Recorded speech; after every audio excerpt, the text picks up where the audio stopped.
Samantala, arestado sa Antipolo, Rizal ang isang gwardyang nagdiwang ng kanyang kaarawan. Sa gitna raw kasi ng kasiyahan at kalasingan, nanutok na ang suspect ng baril sa mga kaanak niya. Balitang hatid ni EJ Gomez. Tanghaling tapat nitong linggo, nagvividyoke ang lalaking ito para ipagdiwang ang kanyang ika-51 kaarawan.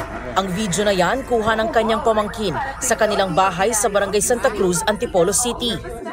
Pero ang kasiyahan nauwi raw sa sobrang kalasingan at panunutok ng baril ng kanyang tiyuhin. Nag-inuman kami, enjoy, videoke, ganun, kantahan. Nung lasing na siya, bigla niyang sinipa yung mesa. Pinauwi po namin kasi nabasag po yung alak eh. Bumalik pa raw ang kanyang tiyuhin para itanong ang tungkol sa umano'y nawawala niyang cellphone. Ang sagot po namin ng stepfather ko, wala yung cellphone, dala-dala niya. Umuwi siya uli, nung pagbalik niya, kinuha niya yung baril niya. Bit-bit daw ng kanyang tiyuhin na nagtatrabaho bilang isang security guard ang 38 caliber na revolver at tinutok sa kanyang mga kaanak na kasama sa pagse-celebrate ng kanyang birthday. Agad naman daw naagaw sa kanya ang baril. Parang dinipensan ko na kasi may narinig na akong parang pumitik na po buti na lang walang bala eh. Kasi lasing na po yun eh, blanco na po siya eh.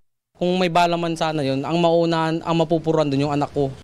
Dito na raw siya dumulog sa barangay at nag-file ng formal complaint laban sa kanyang tiyuhin.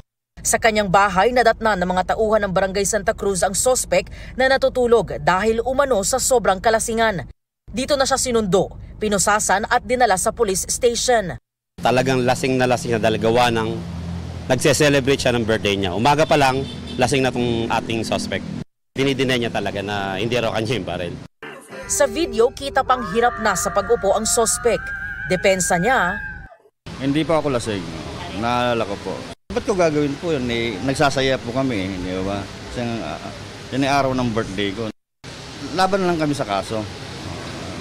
Na hindi ako nanutok ng baril.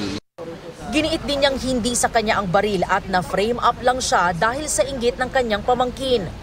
Hindi po, para saan naman po yung frame up na gagawin ko po sa kanya. Paano po ako mainggit ako nga po yung nagpasok po na maging security guard po siya.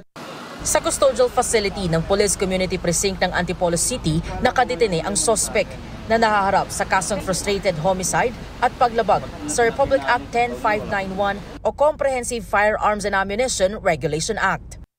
EJ Gomez, nagbabalita para sa GMA Integrated News.